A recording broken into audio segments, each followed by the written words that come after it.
जय हिंद दोस्तों। जैसा कि आप स्क्रीन पे देख सकते हैं, आज हमारा डे 2 है इंग्लिश स्पोकन की। आज हम लोग सीखेंगे use of is am are. आज आप लंदन से लेके पेरिस तक का सैर करेंगे इस वीडियो में, तो आप लास्ट तक बने रहें। थोड़ा सा भी अगर अच्छा लगे तो प्लीज लाइक शेयर कमेंट करना भूलें ही ना भाई साहब, प्लीज। देखिए, ये जानने से पहले आप ये सोच रहे होंगे सर ये तो मुझे आता है। आई थिंक पूरे यूट्यूब पे ऐसा नहीं मिलेगा आपको। देखिए, इसके पहले आपको यह जानना काफी ज्यादा मोस्ट इंपॉर्टेंट है कि किसी भी सेंटेंस को बोलने के लिए, किसी भी सेंटेंस को बनाने के लिए आपको सब्जेक्ट वर्ब की काफी ज्यादा नीड होती है। जब सब्जेक्ट रहेगा तो वर्ब ही होगा, लेकिन ऑब्जेक्ट कहीं कहीं सेंटेंस में होता है और कहीं कहीं नहीं होता है। लेकिन सब्जेक्ट वर्ब, बिना सब्जेक्ट और वर्ब का कोई भी सेंटेंस नहीं बन सकता। ओके, अब देखिए, सबसे पहले किसी भी सेंटेंस में सब्जेक्ट आता है, फिर वर्ब आता है, फिर ऑब्जेक्ट आता है। कोई पूछेगा कि सब्जेक्ट को शॉर्टकट में क्या बोलते हैं, आप बोल सकते हैं एस। वर्ब को क्या बोलते हैं, वी। ऑब्जेक्ट को क्या बोलते हैं, ओ। ये आपको जानना काफी ज्यादा मोस्ट इंपोर्टेंट है। देखिए, अब कोई पूछे कि सर आपने तो बोला पहले सब्जेक्ट आता है, तो सर सब्जेक्ट क्या होते हैं, आप मुझे ये बताएं। देखिए, किसी भी सेंटेंस में सबसे जो पहले आपको दिखाई दे, हमेशा वो सब्जेक्ट का काम करता है। जैसे मैंने बोला वह खेलता है, अब सबसे पहले सेंटेंस में वह आया, मेरा वह क्या है, सब्जेक्ट। मैंने बोला वे लोग खेलते हैं, मेरा सबसे पहले सेंटेंस में वे लोग आया, मेरा वे लोग क्या है, सब्जेक्ट। मैंने बोला मोहन खेलता है, मेरा मोहन सबसे पहले आया, मेरा मोहन क्या है, सब्जेक्ट। देखिए क्या क्या होते हैं, मैंने लिखा भी हुआ है यहां पे।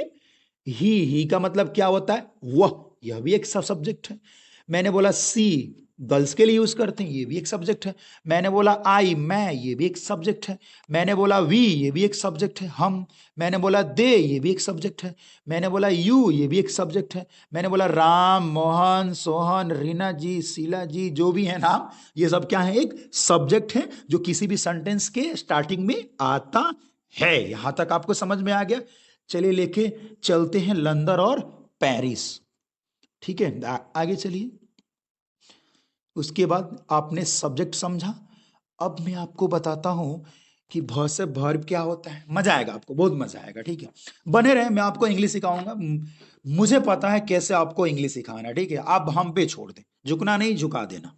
देखिए, मैंने बोला पहले सब्जेक्ट फिर वर्ब आते हैं। ठीक है, वर्ब दो तरह से होते हैं, मतलब दो होते हैं। एक होता है मेन वर्ब और एक होता है हेल्पिंग वर्ब। अब मेन वर्ब कितने होते हैं, पांच। कितने होते हैं, पांच। One, V1, V2, V3, V4, V5। According to tense, tense जैसे मांगता है, अगर बोलता है मुझे V1 चाहिए तो बेचैन होके हम V1 लगाते हैं। बोलता है V2 चाहिए तो V2, बोलता है V3 तो V3, बोलता है V4 तो V4, बोलता है V5 तो V5। मतलब अकॉर्डिंग टू सेंटेंस, सेंटेंस जैसे बोलता है वैसे हम वर्ब का यूज करते हैं। ठीक है, पहला क्या होता है वर्ब का, मेन वर्ब। क्या होता है, मेन वर्ब। देखिए, मेन वर्ब किसी भी सेंटेंस में अगर आप बना रहे हैं, पहचानने का एक तरीका है। जब भी कोई भी सेंटेंस आप बोल रहे हैं जिसमें ना का साउंड, ऐसे ना, समझ रहे हैं ना। जैसे मैंने बोला खेलना, लास्ट में क्या रहा है, ना। मैंने बोला पढ़ना, लास्ट में क्या रहना, पढ़ना, खेलना, कूदना, दौड़ना। लेकिन देखिए, आप देख सकते हैं लास्ट में नौ का साउंड, मतलब नौ आ रहा है कि नहीं आ रहा। ऐसे आप पहचान सकते हैं। जैसे मैंने बोला प्ले, प्ले का मतलब खेलना, स्पीक बोलना, लास्ट में आ रहा है कि नहीं आ रहा है, आप देख सकते हैं। जाना, फिर नौ आ रहा है। कम, आना, फिर नौ आ रहा है। स्लीप, सोना, फिर नौ आ रहा है। ये मेन वर्ब की पहचान है। ठीक है, किसकी पहचान है, मेन वर्ब की पहचान है। ठीक है बाबू, आगे देखिए। अब कोई पूछे कि सर हेल्पिंग वर्ब क्या होता है, ये सेंटेंस को मदद करता है कंप्लीट सेंटेंस बनाने में। ठीक है, हेल्पिंग वर्ब क्या होते हैं, सहायक क्रिया। आप देख सकते हैं सहायक का मतलब हेल्प करना, हेल्प करना। जैसे is, am, are, was, were, has, have, shall, will, had, बहुत सारे हैं। ये सब क्या होते हैं, हेल्पिंग वर्ब होते हैं। तो ये तो आप समझ गए, किसी भी सेंटेंस को बनाने के लिए सब्जेक्ट वर्ब की काफी ज्यादा नीड होती है और ऑब्जेक्ट तो होता ही है। ठीक है, अब कोई पूछे वर्ब कितने होते हैं, दो प्रकार के होते हैं वर्ब।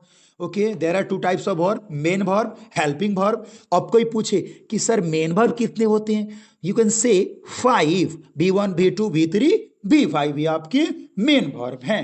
ओके, आगे देखिए। उसके बाद मैं आपको बता रहा हूं कि ऑब्जेक्ट ये कैसे पहचानेंगे। ये सेंटेंस के हमेशा लास्ट में आते हैं। जैसे कि आप देख सकते हैं, मैंने लिखा हुआ है English, Hindi, food, there, here. आप सोचेंगे सर देयर एक ऑब्जेक्ट है क्या? हाँ, ये काम करता है, एक ऑब्जेक्ट का भी काम करता है। हेयर ये भी एक ऑब्जेक्ट का काम करता है, ठीक है। देयर का मतलब वहां और हेयर का मतलब यहां होता है। फूड का मतलब बहुत सारे होते हैं, मैंने सब नहीं लिखा हुआ, एग्जाम्पल के द्वारा हम लोग समझेंगे। अब देखिए, अब आप यहां पे समझेंगे। एक मैंने सेंटेंस लिखा हुआ है कि मैं इंग्लिश बोल रहा हूं।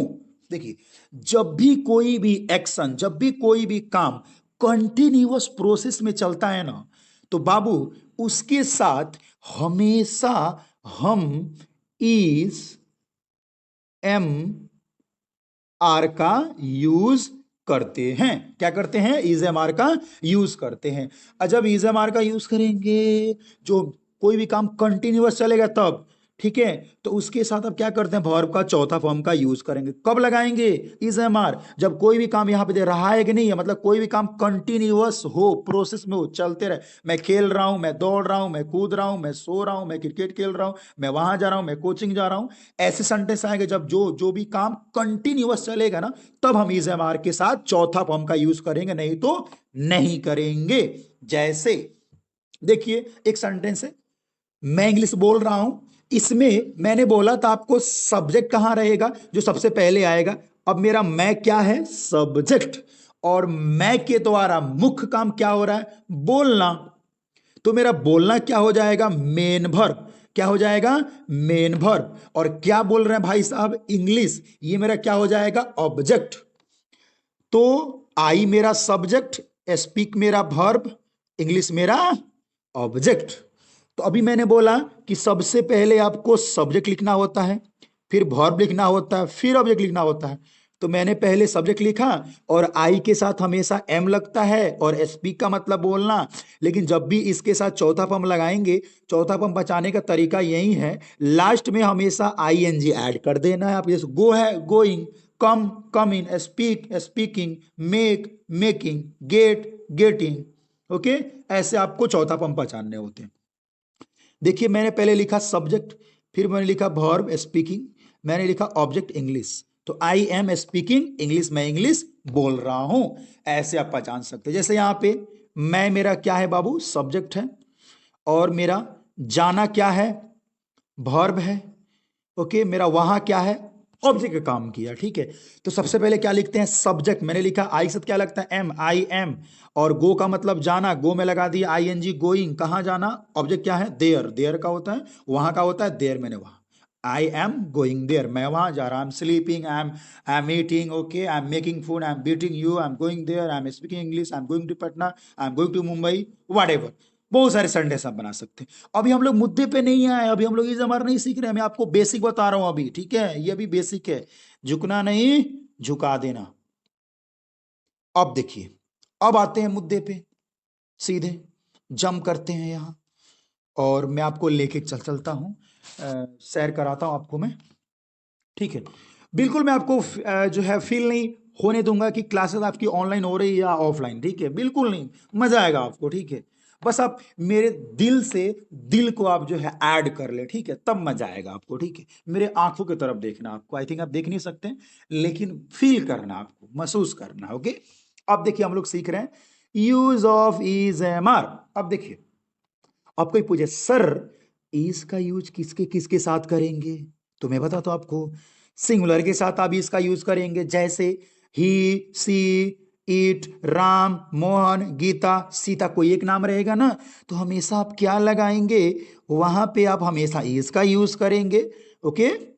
आगे देखिए, वैसे ही मैंने लिखा, जैसे अब बताइए, राम एक सिंगुलर नाम है, तो राम के साथ इज लगेगा या आर लगे? आप बताइए। आर तो कभी जिंदगी में नहीं ले सकते हैं, तो क्या होगा? राम इज, ही इज नहीं कि ही आर, सी इज नहीं कि सी आर, गीता इज नहीं कि गीतार। और भाई साहब, आई के साथ हमेशा एम का यूज होता है, ओके। आई के साथ हमेशा एम का यूज होता है। देखिए, समझ में आ गया आपको इसका यूज किसके साथ करना है?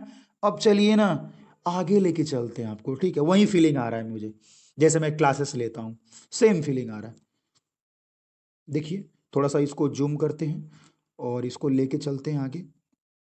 ठीक है, आप देख सकते हैं फीलिंग मुझे वही आ रहा है, भले ही आपको आ रहा हो या नहीं आ रही, वो मुझे तो वही फीलिंग आ रहा है भाई साहब, क्लासेस की फीलिंग आ रही है, मजा आएगा आपको। अभी तो ये ट्रेलर है, अभी आप ऐसे ऐसे संडे सुनेंगे जो आप जिंदगी में कभी सुने भी नहीं होंगे, वैसे आपको मैं सिखाऊंगा इंग्लिश। मैंने लिखा you, we, they, boys, girls, Rahul and Rina, Rahul ji and Rina ji. मतलब एक से ज्यादा नाम रहेंगे एक ही सेंटेंस में तो आर लगाएंगे, जैसे वो हो जाएगा मेरा प्लुरल। यू के साथ आर, वी के साथ आर, दे के साथ आर, बॉयज एक से ज्यादा कोई गर्ल्स बॉयज रहेंगे तो जैसे एग्जांपल देखिए, यू आर या यू इज, नहीं यू आर, ओके, नहीं कि यू एम, कभी भी नहीं, ओके। वी आर, नहीं कि इज और नहीं कि एम। जैसे मैंने बोला राहुल एंड रीना आर या इज, क्या होगा गुरु? राहुल एंड रीना, क्योंकि एक नाम और एक नाम दो हो गया ना, कितने हो गए? दो, तो ये मेरा हो गया पुलरल, तो क्या लगाएंगे? आर, नहीं कि इज लगाएंगे गुरु, ओके। आगे देखिए ना, अब आपको सेंटेंस बनाने हैं, मैं आपको बता रहा हूं। अब चलिए मुद्दे पे, अभी भी हम लोग वहां तक नहीं पहुंचे जहां हम लोग को पहुंचना चाहिए। अभी हम लोग लंदन में, अभी पेरिस का जो है सैर करना आपको। देखिए जैसे मैंने लिखा हुआ है एक सेंटेंस, तुम पागल हो। सबसे पहले लिखते हैं सब्जेक्ट, सब्जेक्ट क्या है? तुमको इंग्लिश में क्या बोलते हैं? यू। अभी मैंने बताया यू के साथ क्या लगेगा? आर, और पागल का क्या होता है? मैड। पूरा सेंटेंस क्या बोलेगा? यू आर मैड, तुम पागल हो, ओके। अब देखिए, अब आप मुझे बताइए, आप यहां पे जो मैंने डैश डैश लिखा हुआ है, क्या यहां पे आप मैड पुट नहीं कर सकते हैं, या कोई भी यहाँ पे वर्ड आप पुट करके नहीं बना सकते हैं? जैसे मैंने बोला he is mad, Rahul is mad, Rakesh is mad, she is mad, they are mad, we are mad, okay. वह पागल है, राहुल पागल है, राकेश पागल है, ओके। वह पागल, कोई गर्ल्स है ये, वे लोग पागल हैं, हम लोग पागल हैं। मतलब कुछ भी आप यहाँ पे ऐड करके नहीं बना सकते हैं। पागल का यहाँ पे मैड यहाँ पे ऐड कर लीजिए और बोल लीजिए he is mad, Rahul is mad, she is mad, my dot dot dot is mad, मुझे नहीं बोलना, ठीक है। आगे देखिए, अब यही सेंटेंस अगर नॉट बोलना है, मैंने बोला तुम पागल नहीं हो, तब क्या करेंगे? इज एम आर के बाद क्या लगा देंगे गुरु? नॉट लगा देंगे।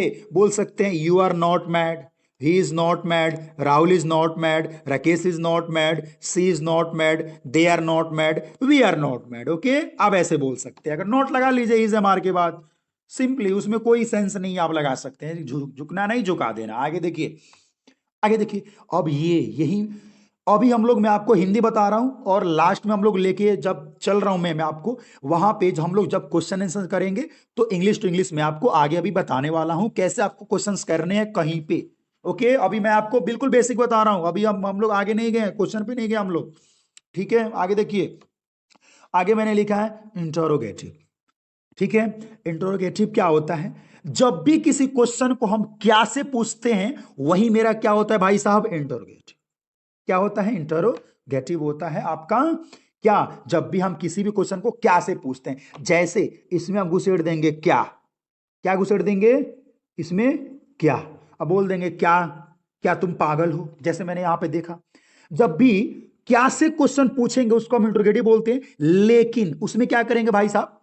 उसमें हम ये काम कर सकते हैं, जो इज एम आर है इसको बाहर कर देंगे, इज एम आर को बाहर कर देंगे, बाहर कर देंगे, बाहर कर देंगे, बाहर कर देंगे, बाहर कर देंगे, बाहर कर देंगे, ठीक है। मतलब जो हेल्पिंग वर्ब रहेगा उसको बाहर कर देंगे और जो सब्जेक्ट रहेगा उसके बाद लिखेंगे, जैसे मैंने यहाँ लिखा हुआ है इज एम आर, फिर लिखा मैंने सब्जेक्ट, फिर वहां पे अदर आएगा आगे।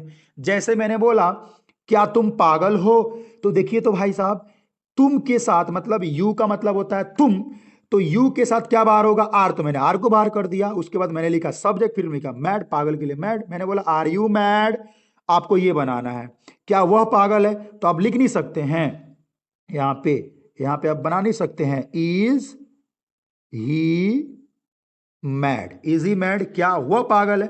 अब आपको ये बनाने हैं क्वेश्चंस। आपको करना क्या है, मैं आपको क्वेश्चंस दे रहा हूं, जैसे कि आप देख सकते हैं, ये क्वेश्चंस आपको बनाने हैं, ठीक है। कमेंट में आपको कमेंट करने और बनाने हैं इस क्वेश्चंस को आपको प्रैक्टिस के लिए। अब जब भी मैं आपको होमवर्क दूंगा, आप कमेंट में ही जो है बनाते चले, मैं आपको चेक करते जाऊंगा, मैं आपको बताते जाऊंगा, ठीक है। गरीब इंसान हूं, क्या करूं, आप लोग सपोर्ट नहीं करते।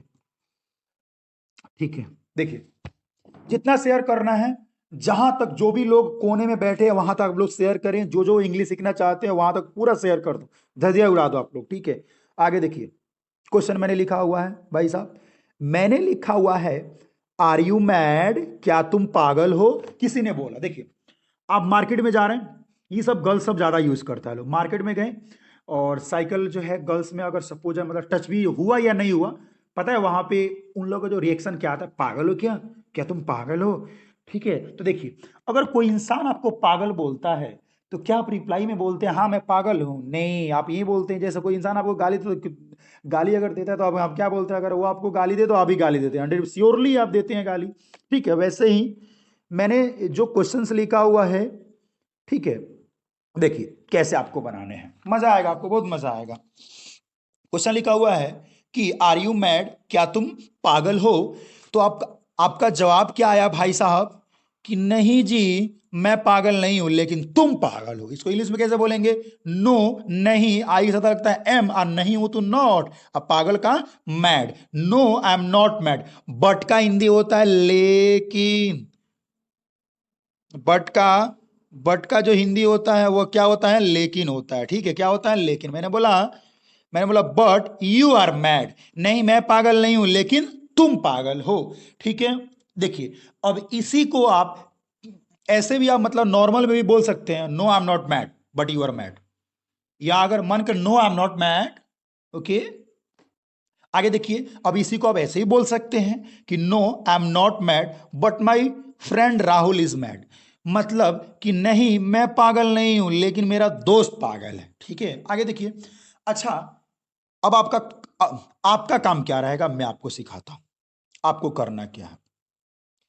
ये मैं जितने भी वर्ड दे रहा हूं ना, जैसे मैंने फर्स्ट वर्ड लिखा बास्टर्ड, बास्टर्ड का मतलब क्या होता है, हरामी इंसान। अगर मुझे बोलना चाहते हैं तो क्या ये बास्टर्ड का ये जहां जहां मैड है वहां वहां पुट नहीं कर सकते हैं, नहीं पुट कर सकते हैं क्या ये बास्टर्ड को यहाँ पे, जहां जहां है। क्वेश्चन में भी मैंने बोला जैसे आर यू मैड, मैड के जगह पे आप ये पुट कर लीजिए, अगर इसको यूज करना है तो इसको करना है तो ये कर लीजिए, ये करना है तो ये कर लीजिए, जो अभी आपको ऐड करना है यहाँ पे ऐड करके आपको बनाते जाना है, बस कुछ नहीं करना है। जितने भी ये क्वेश्चन दिया हूं आपको करना क्या है, क्वेश्चन में भी इसको पुट करते जाना है और आंसर में भी आपको पुट करते जाना है, जहां जहां मैड है वहां वहां। जैसे अगर मैं एक बताऊं आउट स्पोकन पे, अगर मैं बताऊं मुफट पे, अगर मैं बताऊं तो कैसे होगा कि आर यू आउट स्पोकन, जहां मैंने मैड लगाया वहां मैंने आउट स्पोकन लगा दिया। मैंने बोला no I am not outspoken, I am not outspoken but you are out spoken.